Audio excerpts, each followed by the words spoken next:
Hey viewers, I'm Tanvi. Welcome to Sterling Academy. So, हम लोगों ने क्लास 9th का पॉलिटिकल साइंस का chapter what is democracy and why democracy ये discuss किया था। इसमें हम लोगों ने ये डिस्कस किया था कि डेमोक्रेसी क्या होती है और उसके फीचर्स क्या हैं। डिक्टेटरशिप भी हमने डिस्कस किया था। So today's topic is why democracy, right. Y democracy के अंदर हम लोग against that means demerits discuss करेंगे, राइट। कि डेमोक्रेसी जो अगर है तो उससे हमें क्या हमारे डीमेरिट्स हैं, हमें क्या नुकसान होता है और डेमोक्रेसी हमारे लिए अच्छा नहीं है, तो हम लोग ये डिस्कस करेंगे, राइट। फर्स्ट पॉइंट पे चलते हैं। Let's see. It is an expensive government. First point आपका कवर होता है it is an expensive government. Expensive government कैसे है? ये व्हाइट एलिफेंट बोली जाती है पुअर कंट्रीज के लिए। पुअर कंट्रीज जो हैं उनके लिए ये व्हाइट गवर्नमेंट बोली जाती है, व्हाइट एलिफेंट बोला जाता है। Second, can't afford. ऐसी कुछ जो कंट्रीज हैं जो अफोर्ड नहीं कर सकती, right.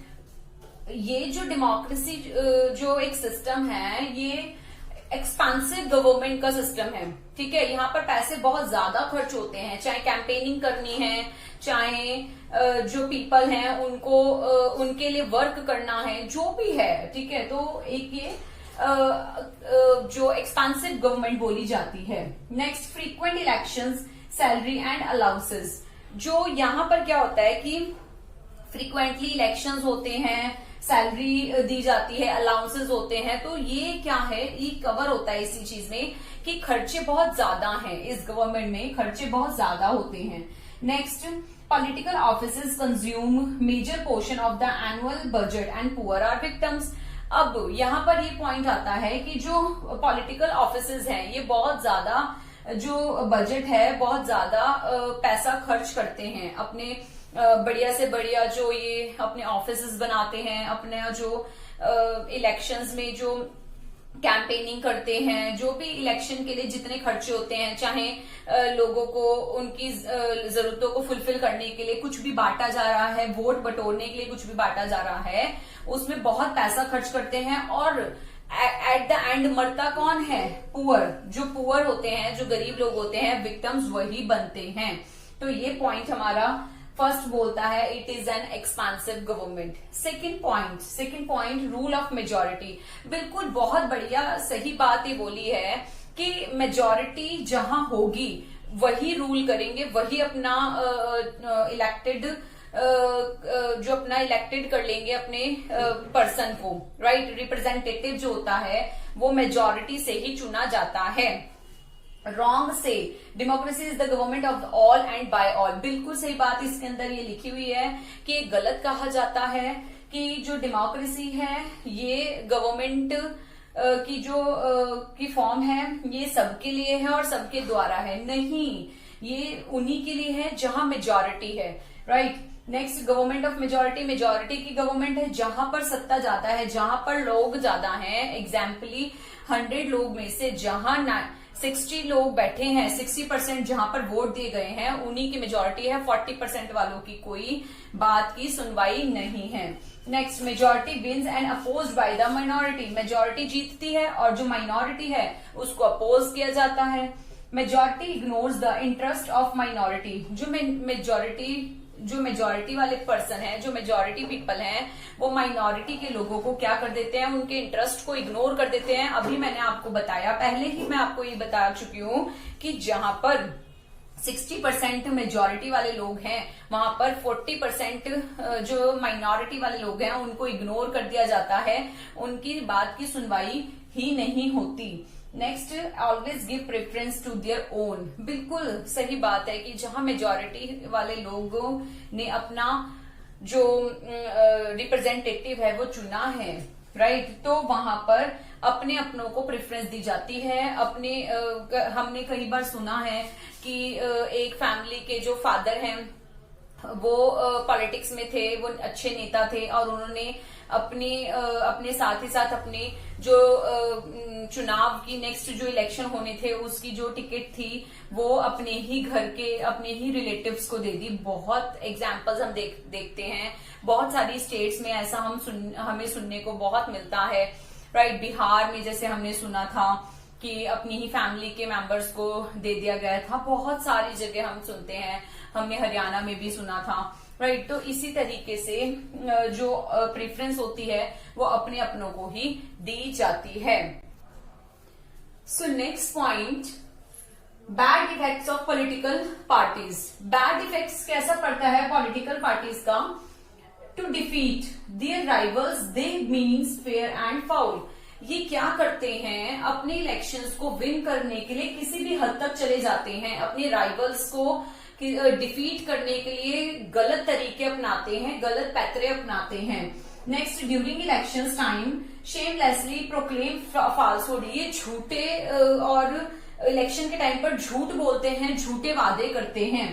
People mislead by false propaganda. ये इस तरीके का प्रोपेगेंडा अपनाते हैं जिससे जो लोग होते हैं वो झूठे प्रोपेगेंडा में फंस जाते हैं, वो मान जाते हैं कि ये सच बोल रहे हैं, right. Promote their interest, they divide people on the basis of caste, colour, religion and language. ये यही करते हैं इलेक्शन के टाइम पर। जब भी इलेक्शंस होते हैं उससे कुछ टाइम पहले तक ये क्या करते हैं कि लोगों को कलर, कास्ट, रिलीजन और लैंग्वेज के बेस पर बांट देते हैं। ये किसी न किसी धर्म की बात करने लग जाते हैं, किसी न किसी रिलीजन की, किसी न किसी स्टेट के लोगों की बात करने लग जाते हैं। तो ये जो लोगों को एक गलत रास्ते पे, गलत सोचने पे मजबूर कर देते हैं, ठीक है। तो ये जो पॉलिटिक्स जो खेलते हैं, पॉलिटिकल जो लीडर्स हैं, उनका ये गलत तरीका है। नेक्स्ट पॉइंट आता है गवर्नमेंट ऑफ रिच। ऑब्वियसली ये जो है डेमोक्रेसी जो गवर्नमेंट है ये रिच की ही है, पैसे वाले लोगों की ही है। कैसे? Democracy is the government for the rich, of the rich and by the rich. जो पैसे वाले लोग हैं, जो पर्सन चुनाव में खड़ा होना चाहता है, राइट, जो इलेक्शन लड़ना चाहता है, उसके पास पैसे होंगे तभी वो चुनाव में खड़ा हो सकता है, क्योंकि बहुत सारे ऐसे खर्चे होते हैं जो पैसे वाला ही कर सकता है। लोगों को अट्रैक्ट करना, अपनी एडवर्टाइजमेंट करना, अपनी कैंपेनिंग करना, ठीक है, लोगों के लिए काम करना, सब चीजों के लिए पैसे की जरूरत तो होती ही है। Political power is monopolised by the finance, landlord, industrialist, big businessman. बिल्कुल सही बात है। जो पॉलिटिकल पावर जो है वो कौन यूज करता है? फाइनेंसर्स जो होते हैं, लैंडलॉर्ड्स होते हैं, इंडस्ट्रियलिस्ट होते हैं, बड़े बड़े बिजनेसमैन होते हैं, वो पॉलिटिकल पावर को यूज करते हैं। इसीलिए अमेरिकन डेमोक्रेसी को डॉलर डेमोक्रेसी के नाम से जाना जाता है। Rich people use political power to promote their interest. जो रिच लोग होते हैं वो पॉलिटिकल पावर को अपने इंटरेस्ट के लिए, अपने उसको प्रमोट करते हैं, पॉलिटिकल पावर को यूज करते हैं अपने इंटरेस्ट को प्रमोट करने के लिए। जब उनको इंटरेस्ट हो रहा, किसी बिजनेस में फायदा होएगा या उनको कुछ बेनिफिट मिल रहा होगा, उसी रीजन से वो पॉलिटिकल पावर को क्या करते हैं, वो यूज करते हैं। तो ये सब चीजें जो हैं वो रिच लोगों के लिए हैं। जो डेमोक्रेसी है आज के टाइम में, अब वो टाइम नहीं है कि जहां जो डेमोक्रेसी की गवर्नमेंट है वो बिना पैसे के भी कोई भी जो पर्सन है, जो अच्छा नेता है, वो खड़ा हो सकता है इलेक्शन में। आज के टाइम में ऐसा नहीं है। जिसके पास पावर है, जिसके पास पैसा है, वही इलेक्शंस को लड़ने में कामयाब हो सकता है। नेक्स्ट पॉइंट अब हम पढ़ते हैं। नेक्स्ट पॉइंट हमारा आता है अनस्टेबल गवर्नमेंट। अनस्टेबल गवर्नमेंट में क्या कहता है? People are so obedient and can change the government as they like, right. जो पीपल हैं वो ही राजदूत हैं, वही सोबीडियन हैं, वही बेस हैं।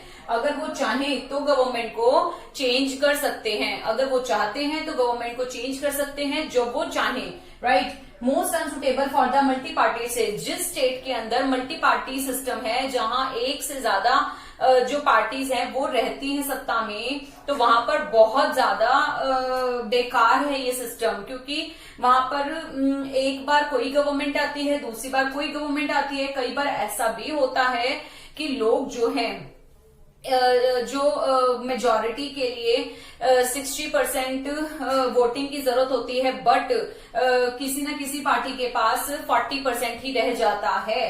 तो मल्टी पार्टी स्टेट्स जहां पर है वहां पर ये अनस्टेबल गवर्नमेंट बिल्कुल काउंट होती है, right. No single party gets majority, is majority the coalition government are formed. जहां पर नो सिंगल पार्टी, वहां पर क्या होता है कि कोई भी सिंगल पार्टी अगर नहीं बना पा रही है, तो मैंने आपको अभी बताया, एग्जाम्पल देकर बताती हूँ अभी आपको मैं, पहले आप ये पॉइंट देख लीजिए कि कोई भी सिंगल पार्टी जो है अगर अपनी सरकार नहीं बना पा रही है तो वहां पर गठबंधन की सरकार ही बनेगी। वहां पर ऐसा भी हो सकता है कि लोग अपनी मर्जी से उनको ना चुने, उनको अपनी सरकार ना बनाने दें, और वेदर के जैसे स्टेबिलिटी गवर्नमेंट के अंदर नहीं रहती। जैसे वेदर चेंज होता रहता है ऐसे ही गवर्नमेंट चेंज होती है। मैं आपको यहाँ पर बहुत सारे एग्जाम्पल बता सकती हूँ, जैसे कि हरियाणा के अंदर ऐसा हुआ कि जो बीजेपी की सरकार थी वो अपने पूर्ण बहुमत नहीं ले पाई थी, जहां पर पूरी मेजॉरिटी, फुल मेजॉरिटी नहीं ला पाई थी, जिस वजह से जेजेपी के साथ उसे कोalition करना पड़ा, उसको गठबंधन करना पड़ा।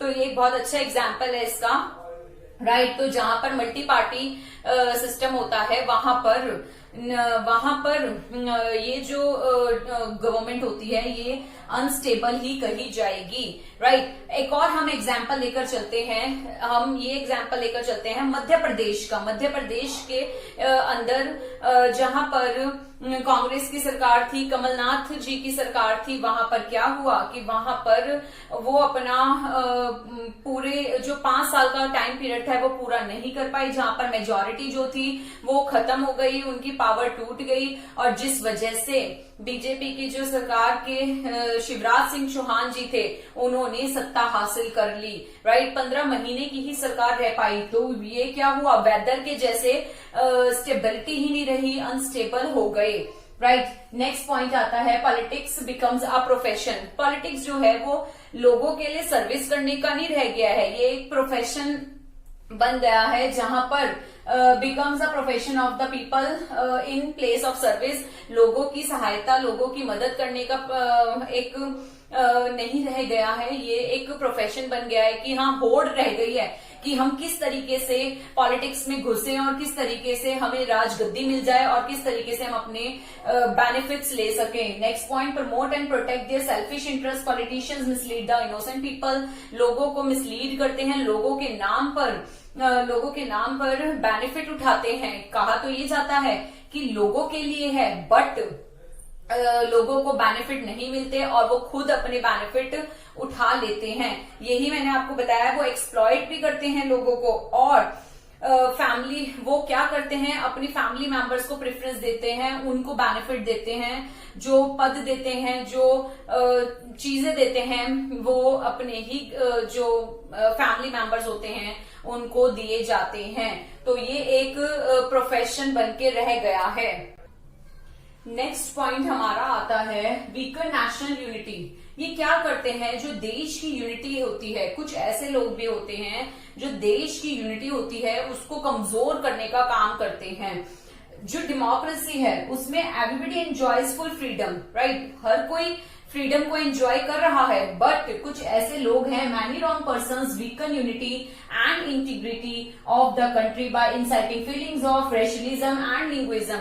लिंग्विज्म के नाम पर, रेशनलिज्म के नाम पर वो क्या करते हैं, जो कंट्री की इंटीग्रिटी होती है, उसकी यूनिटी होती है, उसकी एकजुटता होती है, उसको कमजोर करने का काम करते हैं।